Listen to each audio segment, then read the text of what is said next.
Välkommen till lördagsintervju med Sveb TV. Jag heter Mikael Wilgert. Idag så får vi möta Elsa Widding här. Välkommen. Tack. Ja, Elsa Widding, hon har skrivit en bok som heter Klimatkarusellen. Och innan vi kommer in på den boken så tänkte jag faktiskt be dig att du ger en kort presentation av dig själv. Jag är energibolagsmänniska, eller jag har jobbat i energibranschen i väldigt många år. Efter Chalmers, jag har gått på Chalmers. Efter Chalmers jobbade jag som konstruktör i Uruguay, dimensionerad stål och betong. Och sen så började jag jobba på Statkraft i Norge.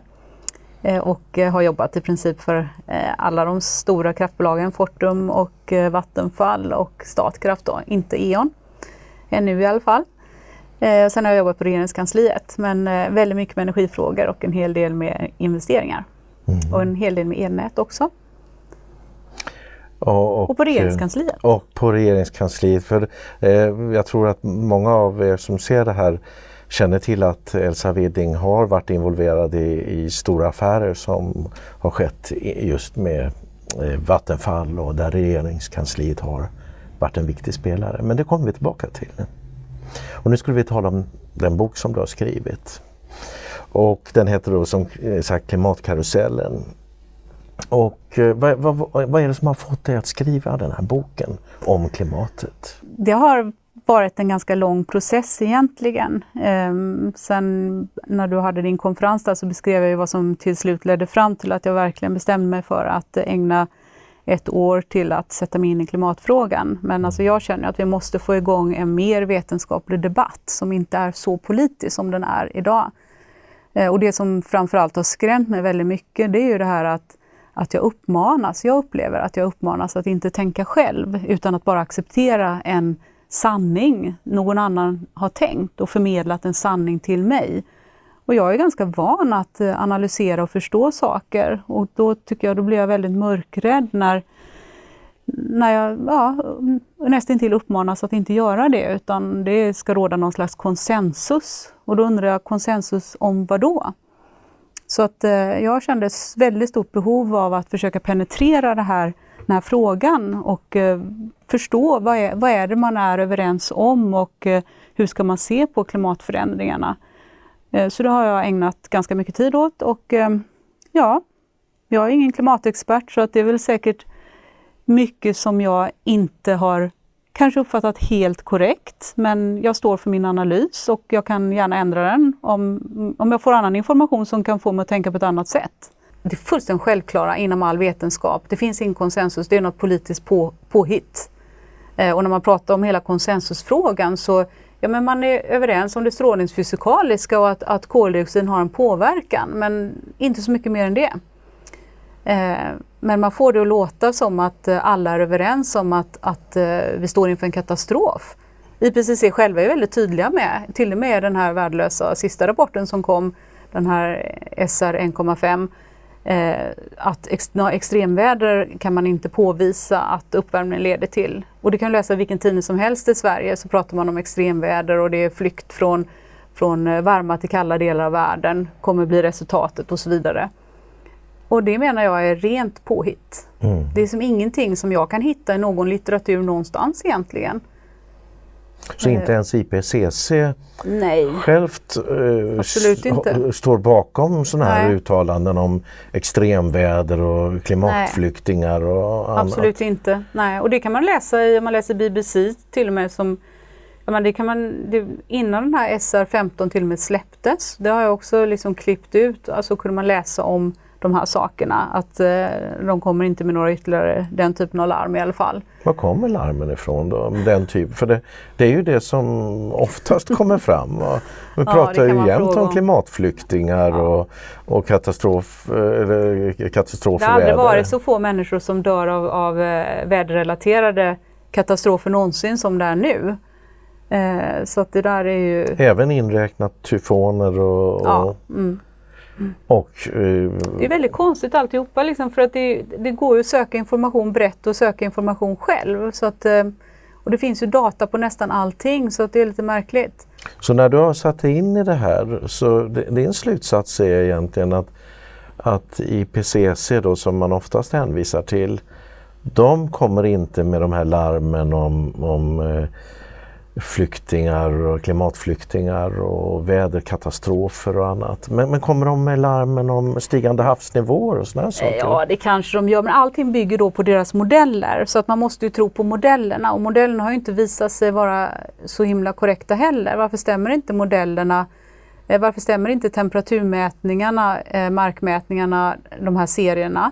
Varför stämmer de inte med satellitmätningarna? Alltså satellitmätningarna har ju bara funnits sedan 79. Å andra sidan, temperaturmätningarna måste ju också ha ganska mycket fel i sig, givet att när man började ju, den Central England Record är den längsta temperaturserien, den började 1659 och har Hadcroot 1850. Men mätstationer har ju förändrats oerhört sedan dess. Så att frågan är vad man egentligen mäter.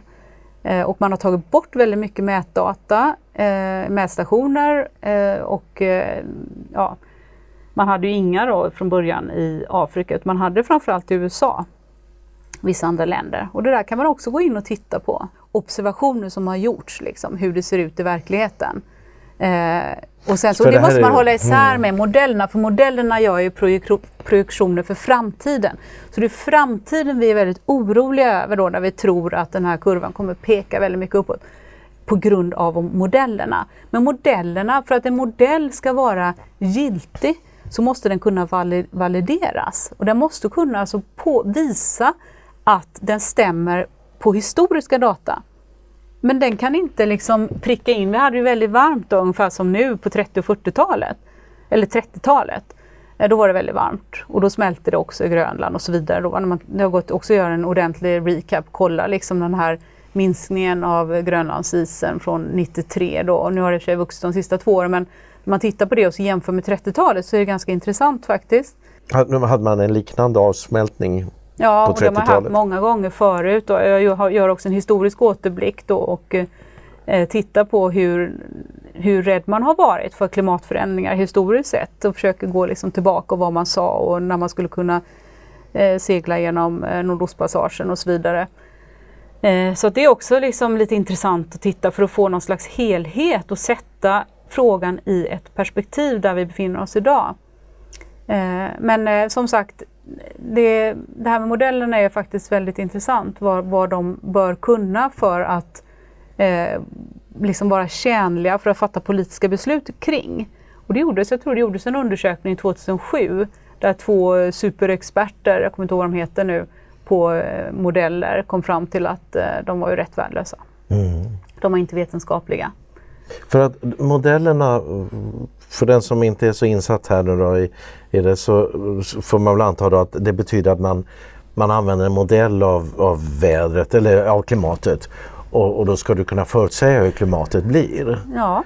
Men då skulle du även kunna gå tillbaka i tiden och se... Titta på data och använda den här modellen för att visa... Om vi hade stått vid år 1900 med den här modellen, hade klimatet blivit då så som det faktiskt blev? Då kommer den här värmetoppen som var på 30-talet, jag tror den kom på 60-talet. Så att den visar liksom massa fel. Och de visar ju också att uppvärmningen ska vara lite större, högre upp i troposfären. Och det visar också galet. Så att det är många sådana saker som är påtagliga. Och sen om man till exempel, man vet ju då att det är väldigt svårt att modellera moln och konvektion och får man lite mer moln, jag tror att det är 2%, det är väl han Ole Humlum i Norge som för övrigt har den här sajten Climate for You som är också väldigt, väldigt informativ och bra där man kan följa data. 2% mer moln raderar i princip ut hela den här koldioxideffekten. Men du lyfter fram några saker här då som är anmärkningsvärda egentligen. Du sa förut här att dels så bygger all den här oron på den här förstärkningsfaktorn. Och den säger du, den har man inte egentligen kunnat visa att den existerar. För om den fanns och man gör modellerna på den, då skulle man ju kunna gå tillbaka och testa modellerna. Och se att det blev så som vi skulle förutsagt med den här modellen. Men det går alltså inte, utan man får helt fel värden. Och har de visat fel bakåt, varför ska de då visa rätt framåt? Nej, alltså varför ska de visa rätt 2100 när de inte kan visa rätt de närmsta 20 åren? Alltså de inte har visat rätt då sen. Man förutsåg ju att man hade ju det här varma året, 98 till exempel, och 97-98 var det kraftigt El Niño-år, och sen därefter så tog det stopp, och det var ju då man gick från, jag visar den här lite provocerande kurvan då, man gick från global warming till climate change, man ändrade vad man kallar det, va? Och det var ju då, och man diskuterade väldigt mycket i senaste rapporten vad det här kunde bero på, men i Sverige är det som att där får man inte ens prata om att temperaturen inte fortsätter att stiga, utan här tittar man bara och säger att nu har det gått upp lite, men man säger ju väldigt sällan hur mycket det har gått upp, och man tittar ju inte heller på alltså den här anomalin, utan man försöker få det till någonting annat då, som att det har blivit jättemycket varmare. Men du menar att IPCC, de har i sin rapport faktiskt berört det här? Ja, att det, absolut. Så att, men, ja, men det är helt vedertaget, men man spekulerar väldigt mycket i vad det berodde på, och jag tror att NASA skrev någonstans, jag läste att om man inte hade kunnat påvisa att trenden var uppåt på 15 år, så då kanske det inte... Ja. Om den för du har i din bok ett diagram som visar att temperaturen har egentligen legat ganska konstant under många år här på 2000-talet. Anomalin, alltså avvikelsen då, när man mäter mot, då tittar vi på satellitmätningarna, och då mäter vi, då är det en anomalin, alltså den genomsnittstemperatur, för det är ju det så som det är med klimat, då säger man att det är väder under 30 år. Så därför så mäter man en anomali då 1981 till 2010, om man har det som referens, om man tar och så ser man hur mycket har det förändrats upp och ner från det. Så att när du gör en trendlinje av det, så blir den först, så går den uppåt som man ser där med 0,4 grader eller någonting sånt över den där tidsperioden. Och sen så blir den 0. Och det är ju många som säger då att den till och med går lite ner, att den skulle vara 0,08. Men då tror jag faktiskt att man mäter, man tar bort de här väldigt varma åren, och då kan man få det. Men i princip så kan man säga det du visar här i det diagrammet, och det här är ingen som ifrågasätter, för det här är satellitmätningar och de anses ju trovärdiga. Och då så kan man se att från 79 till ungefär år 2000 så hade man en stigande trend, och därefter så har trenden varit ganska jämn.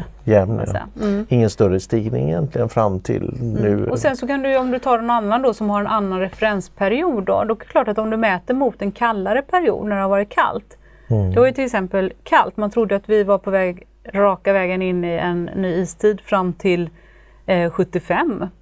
Så att sen så bildades ju IPCC, sen började man, den här koldioxidhypotesen, den har ju kommit och gått under väldigt lång tid. Och den återuppstod ju då på 80-talet var det väl egentligen då, eller var när det började bli varmare igen. Och sen så bildades IPCC då 1988. Så att, men de här modellerna som vi pratar om, de har inte kunnat förutsäga det här. Nej, utan de har inte kunnat förutsäga. De visar inte den verkliga utvecklingen. Och då blir frågan, varför ska det visa den verkliga utvecklingen framåt naturligtvis. Och vad säger vetenskapen om det? För det är väl en rimlig fråga som du ställer då. Vad får du för svar? Nej, men det är ju det här med, allting bygger ju på någon form av konsensus, så att vi vet att det är så här, och att de här naturliga, det bygger på något sätt på att klimatsystemet är stabilt, och att det är, kontrollknappen är just våra utsläpp av koldioxid. Allting annat är hyfsat konstant. Och det jag skriver om det också, vad förklaringen då skulle kunna vara för att vi inte har fått en fortsatt uppvärmning. Och det kan bero på luftföroreningar, att det är mindre, att de här aerosolerna och så vidare, att det kan ha, och det är La Niña-år, och att det finns lite olika förklaringar såklart. Och jag menar inte att de är nödvändigtvis alls är fel, utan det kan ju finnas mycket sanning i dem också. Utan det jag vänder mig mot framförallt, det är att vi inte kan diskutera de här sakerna.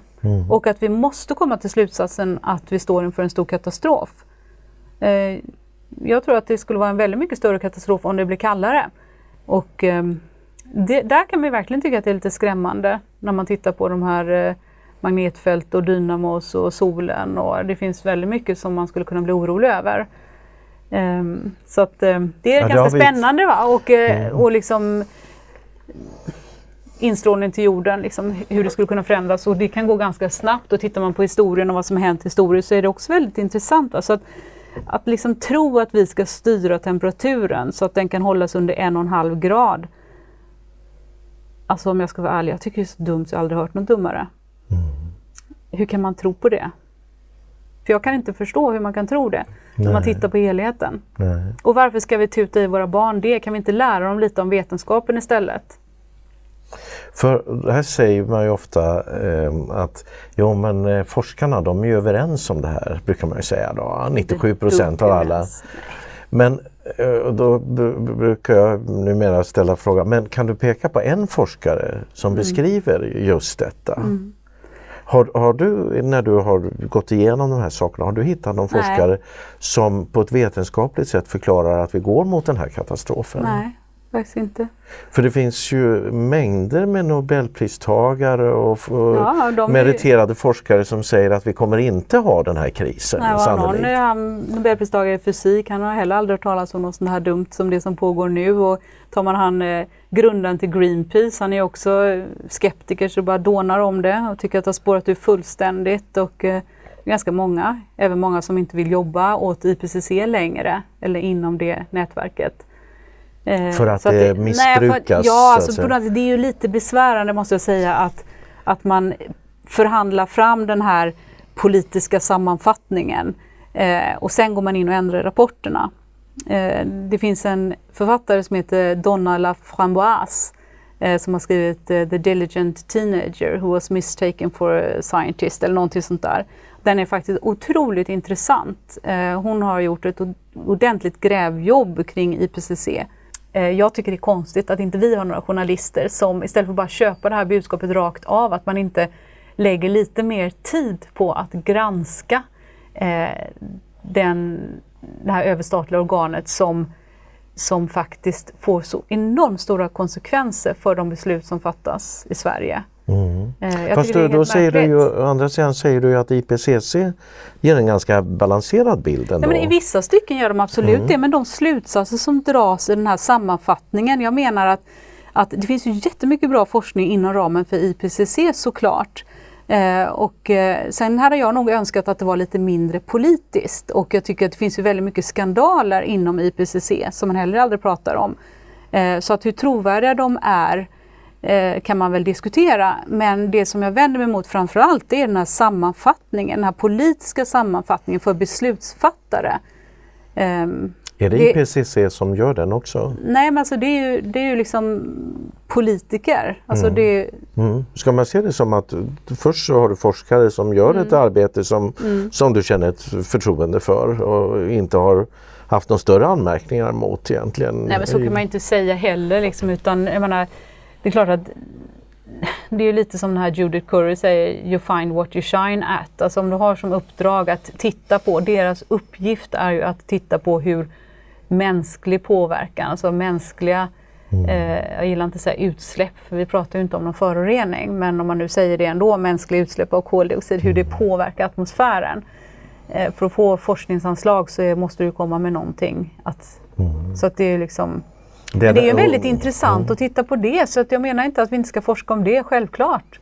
Men att dra så långtgående slutsatser på så otroligt osäkra data, osäkra temperaturdata, liksom, det känns som att vi borde fästa mer vikt vid satellitmätningarna och titta på dem och sen alltså att fästa så stor vikt vid modellerna. Normalt det, sett så det skulle anmärker man, du på? Alltså, ja, och precis att man liksom, vem har bestämt att de där ska gå och ta några politiska beslut på de modellerna som faktiskt avviker, och ändå så står det i de här sammanfattningarna då att man är ännu mer säker att människan spelar en väldigt stor roll, fast den avvikelsen mellan verklighet och modell bara ökar. Så hur kan man komma till en sån slutsats? Alltså det är väldigt mycket konstigt. Det hade krävt en ordentlig granskning, och jag har väl gjort ett försök, men det är klart att inte jag har rätt på alla punkter, absolut inte. Men om jag skulle försöka förstå ändå det som du har kommit fram till, är det så att vi har forskare, ändå förhållandevis seriösa forskare, men de har fått uppgift att visa att människan orsakar en massa problem egentligen, orsakar en klimatförändring. Det är deras uppgift. Och de gör allt för att hitta det här, för det är också det som de blir belönade för och betalda för. Och får forskningsanslag och för. Får anslag för. Du får ju inte någon forskningsanslag för att forska på den naturliga påverkan. Men då har vi forskare här och de har anslag för att visa att människan gör stor påverkan. Och sen har du en sammanställning då, IPCC, som i många delar ändå du håller med om, men som bygger på den här forskningen som man har fått det man söker efter, så att säga, som du säger. Och sen har man politiker som sammanfattar det här och då väger de in alla möjliga politiska överväganden som handlar om att de också har sina intressen, så att säga. Och sen så har vi journalister som då borde titta på det här och ställa granskande frågor. Ja, och ställa kontrollfrågor. Och också titta, liksom, men vad är det som har förändrats? Vad är det som gör att ni nu kan skriva så här i slutsatserna? Det finns ju ingenting som styrker det här. Va? Så att, men jag tycker också att det är väldigt besvärande att det verkar vara så få som överhuvudtaget bemödar sig med att läsa. De kanske läser den här sammanfattningen för beslutsfattare och nöjer sig med det, eller så läser de bara rubriker. Ja, för vi har ju här visat flera gånger, vi har ju några sådana här journalister ändå, som Erika Bjärström till exempel. Hon sa ju att den här rapporten du refererade var som ett brandlarm. Va? Och nu gällde det att vi måste börja lyssna till det här larmet. Då ställde vi frågan. Men då måste vad sjutton, hur kan ni dra de här slutsatserna om ni tittar på siffrorna? Ja, så du frågar kanske om hon kan dra den slutsatsen från rapporten. Ja, alltså från den där senaste rapporten, det var ju många som inte ville, vad kallar de det, i Katowice. De ville inte välkomna rapporten. Det kan man ju förstå att de inte ville välkomna den där rapporten. De var ju helt ovetenskapliga. Var det forskare som sa så? Det var ett antal länder som inte ville välkomna rapporten. Och det förstår jag. Har man läst rapporten så förstår man att man inte vill välkomna den rapporten. Men det är ju en ganska omskakande bild du egentligen ger här. Alltså att själva grundfundamenten har man inte kartlagt, och den här förstärkningseffekten som allting bygger på då, den är inte bevisad. Nej, absolut inte. Så där har vi en jättestor osäkerhet som du har identifierat. Och sen så har vi då detta att modellerna de har inte gått valideras. De kan inte valideras. Nej. Det vill säga man har inte kunnat visa att de fungerar vare sig bakåt eller framåt egentligen. Och sen så har du dessutom den här processen där man har forskare som bara får betalt för att visa mänsklig påverkan. Och sen har du politiker som utnyttjar det här då för sina intressen, så att säga. Ja, och sen så har du liksom det här stora perspektivet då, att vad är det vi pratar om egentligen? Liksom, det tycker jag är ganska... Vad tänker du då? Ja, men jag tycker man ska börja där liksom och fundera över vad är det som påverkar klimatet. Det här med jordrotationen, variationer i jordrotation och jordaxelns slutning och alla de här sakerna liksom, och förändringar i magnetfält och sådana här saker. Alltså tänk om det blir stora förändringar. Alltså, det är ju det som alltid har påverkat klimatet. Det är ju därför vi har haft de här istiderna som har kommit och gått. Och vi har ju faktiskt också, om man tittar på den här innevarande mellanistiden, så har vi ju, då är vi inne i den 10:e värmeperioden. Och tittar man på de 3-4 som har varit innan den som är nu, så har de alla legat högre. Nu ska vi se, du har en kurva på det. Ja, och då ser man trenden. Och de senaste 3000 åren så har trenden varit neråt. Så man kanske kan dra slutsatsen till exempel att vi är på väg in i nästa istid. Och det här, hur har man fått fram de här data? Det här är ju genom iskärneanalys då, Grönland och Antarktis. Och det är klart att en iskärna säger inte så mycket, men man får antingen välja att tro på det här eller inte, men det är ju en väldigt vetenskaplig metod som har vuxit fram under många år och som anses vara väldigt säkra. Och det är ju inte bara iskärnanalyser, utan under de senaste hundratals åren så har man ju också god liksom kännedom om hur det har sett ut med den här medeltida värmeperioden och så. Och var man har kunnat odla saker. Och, ja, så att det finns en massa olika sätt att bilda sig en uppfattning om hur klimatet har förändrats historiskt. Vi pratar om en återhämtning efter lilla istiden. Där vi hade istiden... ja, det brukar man säga, ungefär 1300 till 1850 med 3 ganska ordentliga köldknäppar, där Maunder Minimum var väl den som var kraftigast mitt om 1600-talet till början på 1700-talet. Så att det finns väldigt mycket kunskap att hämta om hur det har sett ut historiskt. Och likväl då så struntar vi allt det där. Utan vi tar den här lilla gasen som koldioxiden då. och säger att det påverkar, det är kontrollknappen för hur klimatet styrs. För att om du tar de här kurvorna då som är baserat på borrkärnor som jag antar är en relativt etablerad vetenskap. Då säger du här att temperaturen är faktiskt fallande. Ja, men alltihopa handlar om vilken startpunkt du har. Ja. Va? När börjar vi titta? Ska vi titta då 1850? Ja, men då har vi en trend, en stigande trend, en global uppvärmning. Och den globala uppvärmningen, man kan ju faktiskt använda de här Central Record, England Central Record, som är den äldsta temperaturserien från 1659. Där kan man faktiskt se att trenden är uppåtgående sedan 1695. Men de flesta säger ju att det började 1880. Men då var det ingen koldioxid då? Nej, det var ju inte det. Alltså och det är ju liksom samma med det här hur man ser på havsnivåhöjningar. Det har ju du pratat om tidigare också, att det är 2-4 millimeter och det har det varit väldigt lång tid. Va? Så det är liksom, visst det blev varmare och sen så började det smälta och så steg havet något och det där är en väldigt jämn trend. Va? Man tittar på det är liksom inget märkligt med det överhuvudtaget. Utan när vi säger att det ska bli sådär alldeles katastrofalt, ja men det är ju återigen modellerna. Så att de där modellerna är ju livsfarliga. Så man får välja på om man ska tro på verkligheten eller modellerna. Och sen måste man förstå lite vad det är som driver vad. Så att det är väldigt svårt att komma till de här slutsatserna. Nu menar jag inte att jag med nödvändigtvis har helt rätt, men det här är min analys. Liksom. Alltså det är så jag förstår det, så jag är inte orolig och jag hoppas att inte mina barn kommer vara oroliga heller. Utan att, och det finns ju så många frågor i det här alltså, som man måste titta på. Om man tittar på den här Parisöverenskommelsen så verkar det vara att enligt modellen också då att det blir i princip ingen påverkan om alla uppfyller Parisavtalet. Det är väldigt, väldigt lite. Det blir ingen påverkan på temperaturen. Men vi kan inte...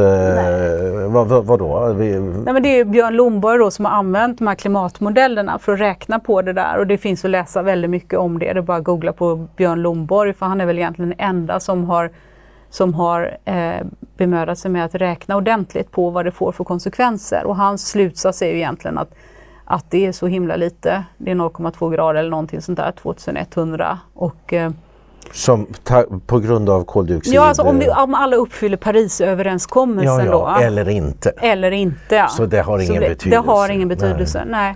Men det kostar däremot väldigt, väldigt mycket. Och det är det här att prioritera som väldigt många har svårt att förstå, att vi prioriterar bort andra saker. Och jag tycker lite grann att ja, men det är väl jättebra för politiker då, man pratar bara om klimatet, så kan man strunta i alla andra viktiga frågor som att tågen inte fungerar och allting annat som inte fungerar. Man hittar någonting att prata om som då ska vara så otroligt viktigt, så får man alla med glädje betala alla de här miljöskatterna. Men om man inte har någon insikt i vad problemen består i, utan man tror att det beror på koldioxid, då missar man rätt mycket. Jag tror du skrev i din bok att det här Parisavtalet är världens dyraste avtal. Jo, det är det. Och så säger du att Lomborg han har räknat fram att Parisavtalet, om vi uppfyller det eller inte uppfyller det, det påverkar inte temperaturen mer än någon 10-dels grad. Ja, det är något sånt. Ja, och så är det världens dyraste avtal. Så att det finns mycket man skulle kunna göra med de där pengarna. Det är ju någonting som vi försöker uppmärksamma, att det här håller ju på att bli en fruktansvärt dyr affär som dessutom kommer drabba de allra sämst ställda. Alltså det leder ju till att ta bara den här ombyggnaden av elnätet. Som vi gör, allting gör vi i klimatets namn. Allting går att försvara i klimatets namn. Va? Det kostar ju hur mycket som helst. Vad innebär den ombyggnaden? Nej, men alltså, vi måste ju förstärka, alltså så att klimatpolitiken driver att vi måste alltså att vi investerar så mycket i vindkraft. Alltså vi försöker vi kan säga visst, vindkraften är mer lönsam än kärnkraften. Men det är ju av klimatpolitiska skäl som vi har under lång tid subventionerat vindkraften med 50 miljarder. Den är lönsam därför att vi subventionerar den? Ja, och den kan säkert vara med lite högre elpriser, så är den lönsam nu också, så den behöver egentligen inte subventioner. Men den förstör ju inom citationstecken systemet. Och eftersom den på sikt, när det blir tillräckligt mycket vindkraft, kan trycka undan kärnkraften så att inte kärnkraften får köra, som är vår baslast. Och då får vi problem, för då måste någonting annat, någonting måste kunna reglera mot vindkraften. Och då har vi självklart vattenkraften som är jättebra att reglera mot. Men får vi en tillräckligt stor volym och i takt med att kärnkraften då går ut, det blir liksom en negativ dominoeffekt. Om kärnkraften går ut, ännu mer vind, vattenkraften räcker inte, vattenkraften tillhandahåller effekt, men vi bygger samtidigt kablar. Från Norge bygger man kablar, man får mindre norsk vattenkraft. Då blir det liksom problem och någonting annat vi måste ha någonting annat. Och vad är det? Så att det blir ju väldigt dyrt. Vi kommer få väldigt volatila priser. Så att den här klimatpolitiken blir ju väldigt dyr och den äventyrar effekten inte minst. Och är det så att vi får effektbrist och måste börja med bortkopplingar, vilket inte alls är osannolikt på några års sikt, då kan man ju fråga sig hur det kommer att påverka investeringarna till Sverige. Så att den där kopplingen är ju inte så långsökt att det också då kan det påverka välfärden. Alltså det är väldigt viktigt med ett stabilt elsystem i ett land. Och där känner jag liksom att man inte tar den frågan på tillräckligt stort allvar. Utan man bestämmer sig för att nu ska vi bara vara förnybart. Jaha, ja. Utan att göra någon vidare analys. Det är bara vi ska göra. Och har vi bara bestämt, då blir det lätt. Då kommer det komma av sig själv. Men sorry, så är det inte. Och det är klart vi kan lösa det här genom att bygga gasturbiner då, jättebra.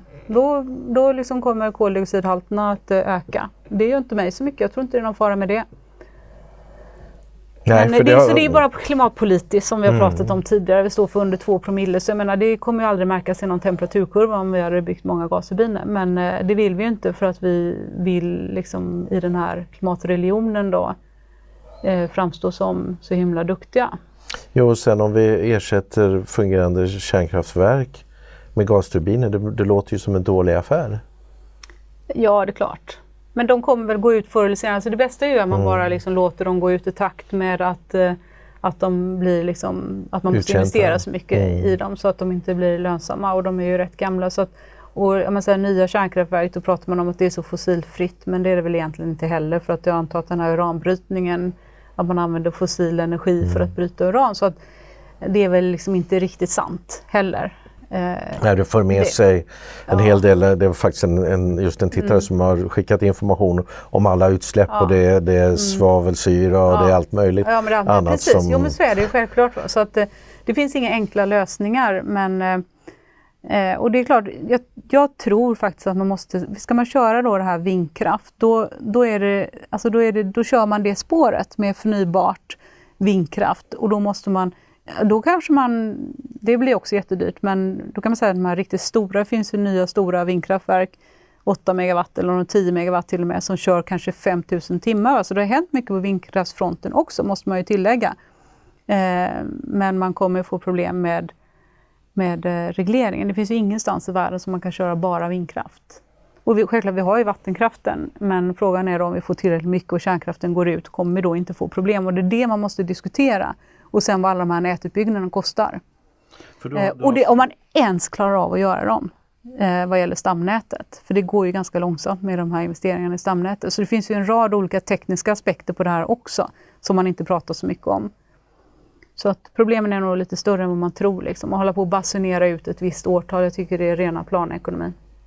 För du har det här med stamnätet, det handlar om att förr så byggde man kraftverken kanske där befolkningen fanns. Men nu så blåser det kanske upp i Norrland och befolkningen är i södra Sverige. Och nästa dag så blåser det i söder och då måste man förstärka elnäten. Ja, och om vi stänger 4 kärnkraftverk som vi ska göra nu, då har vi fortfarande, 25 400 megawatt kapacitet, om jag inte kommer ihåg fel. Och en sån här riktigt kall vinter ligger på 25 600. Så att det ser ju jättebra ut. Det är ju liksom inte många timmar vi behöver köra igång några reservaggregat. Som vi har 750 megawatt och sen har vi också liksom bortkopplingsmöjligheter. Men det är ju inte det som är problemet, utan problemet är ju de här flaskhalsarna i södra att det Sverige. når inte fram om precis. Det tillverkas på fel ställe. Och vi har ett jättestort problem idag redan då i Uppsala, att man kan inte bygga datahallar, och vi har ju problem i Malmö och jag tror även i Göteborg är man jätterädd för att få någon stor datahall. Så att vi har ju liksom problem. Alltså, delar av Sverige kan då inte bygga den industri som skulle behövas. Nej. Men så du har två delar. Det ena är att vi inte kan transportera elen. Det andra är att vi måste ha reservkraft för när det inte blåser. Och vi har egentligen inte löst något av de här sakerna riktigt. Mm. Innan vi går vidare vill vi påminna om att SvebTV är en obunden kanal. Vi är endast beroende av våra tittare för ekonomiskt stöd. Notera att vårt nya Swish-nummer är 123 535 8692. Men det intressanta är ju nu börjar folk börja vakna över det här. För där har ju Svenska kraftnät, de larmade ju om det här för, jag tror redan 2017 där de sa att man kommer behöva stänga av delar av Sverige en kall vinterdag. Och då händer ingenting. Men nu har ju Moderaterna vaknat så det börjar finnas och Kristdemokraterna kanske ännu lite tidigare. Och nu försöker de jaga Ygeman här med olika saker. Jo, och så säger Vattenfall, de vill inte det för de vill självklart bli av med den här kapaciteten så att priserna kan gå upp lite. Det kommer ett nytt stort kärnkraftverk snart i Finland. Och sen all den kapaciteten då som kommer in när det blåser, så att säga, alltså all ny vindkraft. Så att det är klart att man är orolig för ett kapacitetsöverskott då. Men man får inte blanda ihop det där att det kan produceras det liksom ett system med massa terawattimmar och effekten. Den effektbegränsning som vi ändå kan få då eftersom så mycket kraft är väderberoende. Så att, visst, det är utmaningar. Du har jobbat med de här frågorna kring elförsörjningen och det är också därför du känner till de här frågeställningarna. I vilket sammanhang var det? Var det på Vattenfall det? Ja, framförallt under åren på Vattenfall då, för då gick man ju från den här början på 2000-talet eller 2000 liksom. Så det var väl 5 år där som jag jobbade mycket med det och sen så även såklart eftersom jag jobbar så nära Vattenfall under tiden på regeringskansliet. Och sen på Fortum har jag jobbat med som Head of Regulation då, på mycket med eldistribution i Sverige, Norge och Finland. Om jag får ta upp en annan fråga lite grann. Du nämner att det här kanske är världens dyraste avtal där på Parisavtalet. Du har ju varit involverad i andra avtal som har varit väldigt dyra och då tänker jag på under din tid på regeringskansliet så var du involverad i affärerna som Vattenfall ägnade sig åt. Och jag tror att som sagt en del av våra tittare känner till att du försökte stoppa Nuon-affären. Och det handlade om att vi har idag förlorat, hur mycket då? Jo, men det kanske är 50 miljarder eller? Det är väl minst. Så skattebetalarna har förlorat till de holländska ägarna? Ja, det kan man säga, men samtidigt så hade man ju också att det hände saker som man inte kunde förutse, så att i rättvisans namn får man väl säga, jag brukar säga att det var ingen som visste vad som skulle hända med den här Shell-gasen i USA och så vidare som förändrade marknadsläget väsentligt. Men däremot det man visste var den konsolidering av förvärvet som jag gjorde som visade med bolagets siffror som visade på att man betalade 34 miljarder för mycket i princip då. Det var vad du kom fram till då. Ja, precis. Sen blev det ännu värre. Ja, men sen blev det bara 2 veckor senare så korrigerar man priskurvan och det retade gallfeber på mig. Ja, för den här priskurvan som de använde, den var ju helt tokig. Så när man liksom korrigerade den till alltså innevarande plus 3 år till vad marknadspriserna var, då blev det helt plötsligt ännu dyrare. Då var det 42 miljarder. Så att jag tycker att 42 miljarder kan man ju säga att man kände till. Men då kan man säga det är minst de där 34 i alla fall. Liksom. Så att, och det stämmer ganska väl också med... Ja, det var väl värt någonstans runt... Man hade nog kunnat betala, man kan säga så här lite enkelt, man kanske hade kunnat betala runt 60 miljarder och fortfarande liksom nått sitt avkastningskrav som vid den tiden var 11% return on net assets. Och istället betalade man uppåt 100 miljarder? Ja, lite beroende på hur man räknar, 94 kanske. Men du försökte stoppa det här avtalet och hade du kunnat stoppa Parisavtalet nu så här efterhand så hade du kanske gjort det också. Men hur kommer det sig att man genomför den här typen av avtal som faktiskt är väldigt tveksamma? Ja, men i det här fallet så var det väl, jag känner jag är så trött på den här frågan. Liksom, jag ägnade så mycket tid åt den då och sen det var ju något mejl som läckte ut från mig till CFO där jag pratade om hur mycket pengar de kunde låna och liksom, det var ganska detaljerat. Och sen så drevs alltihopa det här upp då, hela den här affären och då hade det gått 5 år sedan jag då slutade på regeringskansliet och bara lämnade för jag var så irriterad. Och sen så kom jag in i den här också karusellen kan man säga, när det var KU-förhör och en viss person där som uttalade sig lite dumt, och då blev jag lite förbannad så att jag berättade lite hur det var. Och sen så återskapade jag liksom jag hade kvar lite noteringar då, så att jag kunde också svara KU hur det verkligen förhöll sig. Och vad man visste och inte visste liksom. Så du försökte stoppa affären, ja, men du gjorde det inte. Ja, du gjorde det internt. Jag hade hur mycket analyser som helst. Alltså det var ju väldigt, alltså det var ju liksom, jag menar, vi analyserade ju, eller vi värderade alla våra statliga bolag. Vi hade ju en bolagsportfölj på nästan 800 miljarder, varav Vattenfall då stod för 330 av dem liksom. Så det är klart att vi hade råkoll liksom, på departementet. Och jag jobbar ju med det här varje dag. Så att, och liksom var jag ganska förtvivlad över hur man drev fram det här. Och jag gjorde differenskalkyl som jag skickade med till styrelsen då, där jag visade liksom hur mycket pengar som fattades för att man skulle nå sina 11%. Så att det var ju lite tråkigt. Men sen så gjordes det också ägaren tog ju in gjorde en egen analys innan man verkligen, alltså styrelsen ville göra det här. Och sen så tog ägaren tog in en vad man kallar fairness opinion. Och då var jag väldigt noga med att de också skulle räkna på return on net assets, vilket de gjorde och kom till precis samma siffror som jag. Som var väldigt, väldigt lågt då. Och även under en 10-årsperiod så skulle man vara väldigt långt från avkastningskravet. Och det var ändå så vi styrde bolaget. Så att det var ju det redskap som ägaren hade. Och det var ett så pass stort förvärv så att man kunde ju tänka sig då att man skulle nå sitt avkastningskrav någon gång där borta i fjärran i alla fall. Även om man inte gjorde det första året. Ja. Så att det som hände var väl egentligen att vi hade en genomgång och som jag och Finansdepartementet var med på. Med de här som hade gjort analysen, och jag satt där och hoppade och pekade på titta vad lågt det är return on net assets.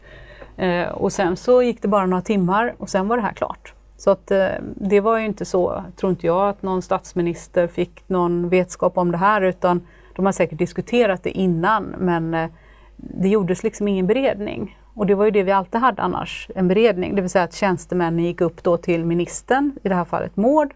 Och så skulle jag då som tjänsteman plus tjänstemannen på Finansdepartementet sagt att vi tycker det här är helt koko. För det tyckte Finansdepartementet också. Och de fick alla analyser från mig. Sen låtsas de som att de inte hade koll, men det hade de absolut. Så att, ja. Varför gjordes det ingen beredning? Nej, för att man bara tyckte att det här vill man göra. Jag tror faktiskt inte att det spelar någon roll om det här, vilken färg det hade varit på någon regering, utan ja. Därför att man från Vattenfall ville göra det här? Eller? Alltså på något sätt så man var ju lika knäpp egentligen då när man sen sålde kolet. Det var jag ute 2016 i tidningen Tvärilsk och skrev i Svenska Dagbladet på debattsidan Näringslivsdebatt. Och det är ingen som har följt upp det förvärvet. Man skulle sälja kolet och man orkar inte äga det för det var lite jobbigt. För de här jäkla kolkraftsanläggningarna skulle ju finnas kvar. Det var ute EFN och sa också. Och de har ju ett värde. Och nu så gick det då.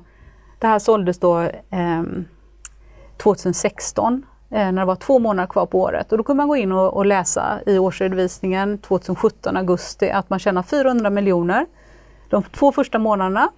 Och de följande året då fram till augusti 2017 så har man då tjänat, 2018, då har man tjänat 2 miljarder.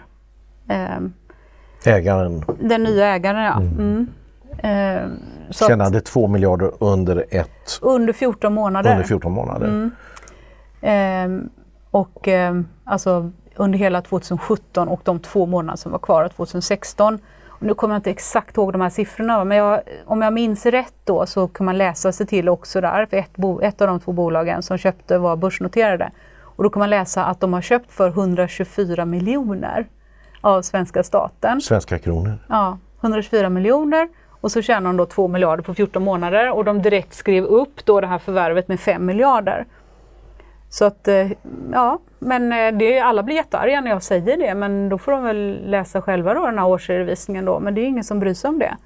Så att, och vad var det för regering som gjorde det? Så att frågan är ju, kan man överhuvudtaget äga någonting? Varför ska man bara köpa dyrt och sälja billigt? Och så säger man, ja men det skulle bli så jättedyrt med det här kolet. Men de där kolkraftsanläggningarna, det var ju Jernschwalde som var lite gammal, men resten var ju faktiskt från 2000-talet. Och det är inte de som kommer gå ur. Visst, det sker en nedstängning av kol i Tyskland, absolut. Konvertering till gas, men man stänger ju inte de nyaste, man stänger ju de äldsta anläggningarna först som inte kör så många timmar. Så att hur man kunde få fram att de var värdelösa, och dessutom så nu när man ska avveckla då så kommer man ju säkert få ersättning då för att stänga ner i förtid. Så jag vill ju att man skulle göra en avvecklingsplan då fram till kanske 2035 eller någonting sånt där. Så lågt räknat, om du säger det, att man sålde det för mindre än 200 miljoner svenska kronor, ja. och redan nästan omgående så skrev de upp värdet till 5 miljarder. Med 5 miljarder, vilket var egentligen alldeles för lite med tanke på hur mycket de sen tjänade. Så att man kan säga att det här var en affär där man avsiktligt egentligen går bort mer än 5 miljarder, kanske avsevärt mer. Och varför då? Varför tar man inte sitt ansvar? Det är samma sak jag tycker när man pratar om den här dåliga luften i Polen när man har den här konferensen. Ja, men det är väl helt sant, det är dålig luft. Va? Det är gamla anläggningar och folk eldar hemma med kol. Men det har ingenting med koldioxiden att göra. Det bästa man i så fall skulle kunna göra i Polen, det var i så fall att bygga nya kolkraftsanläggningar så man fick renare. Och där har man ju också, ja. Så det är ju vad är det man pratar om egentligen? Alltså, och då kan man ju tycka att det behövs, vad behövs? Det behövs pengar, det behövs utländska investeringar i Polen. För att göra någonting bra för miljön. Och när då drar vi därifrån, då vill inte vi vara där i Polen. Så att det vill inte att ta ansvar då om man heter Vattenfall. Så ska man istället sätta vindkraftsnurror på sin årsredovisning. Bättre man tar ansvar för de kraftverk man har och driva dem så bra som möjligt. Och om man vill avveckla dem så kan man göra det också. Men det får ju också vara rimligt. Och här, det känns ju som att det finns en slags likhet här. Du har varit inne senaste året då i klimatfrågan, och innan dess var du inne i de här andra politiska områdena. Och det finns väldigt mycket frågetecken i båda av de här som inte går att besvara egentligen. Ja, vad spännande, och det är väldigt intressant att höra din historik kring de här ekonomiska affärerna, men nu naturligtvis ännu mer hur du försöker blottlägga frågeställningar kring klimatet. Vad kommer hända för dig framöver nu? Jag kommer fortsätta att intressera mig för den här frågan, definitivt. Och det jag ville från allra första början när jag skrev var egentligen inte att det var jättemånga som skulle köpa någon bok, utan det var ju för att få struktur på frågan själv. Och att jag skulle kunna prata om den. Så att det jag kommer försöka, som jag tror, det är att försöka hålla föreläsningar där man får folk att tänka själva och göra sin egen bedömning. Precis det som jag upplever att vi inte riktigt, det inte liksom kommer få att göra. Att tänka själva för att göra en egen bedömning av hur rädda ska vi vara och vad ska det här få kosta i nedmonterad välfärd och så vidare. Vi pratar om alla de här klimatinvesteringarna. Det kan vi säkert komma sådana också. Men jag tycker att det börjar gå lite väl långt faktiskt. Jag tycker att det är ren propaganda, om jag ska vara ärlig. Så den som är intresserad av din bok, den kan alltså gå in nu och lägga en beställning? På klimatkarusellen.se, och vill man inte göra det kan man skicka ett mejl till mig. Och jag är jätteglad för alla mejl jag får. Det har varit otroligt intressant att läsa alla dessa mejl. Jag blir helt mörkrädd av alla vittnesmål som jag har fått om människor som är otroligt kunniga, och fysiker och alla möjliga, och doktorerade personer, men som bara upplever att de kan inte gå ut och prata om de här frågorna. Ja, tack Elsa Widding för att du ville dela de här tankarna. Tack. Du bidrar enklast genom Swish eller bankgiro. Eller bli gärna månadsgivare genom periodiska överföringar från ditt bankkonto till vårt bankkonto. Det är också möjligt att betala med kreditkort genom att trycka på knappen Donate på vår hemsida. Du hittar alla kontouppgifter längst ner på hemsidan swebtv.se. Skicka mejl till info@swebtv.se om du vill tipsa eller komma med på vår mejllista. Vi använder vår mejllista endast för att informera om våra program och annat liknande. Prenumerera också på vår kanal på YouTube. Kontrollera att den här lilla klockan har symbolen av att den skälver, så att du får alla aviseringar.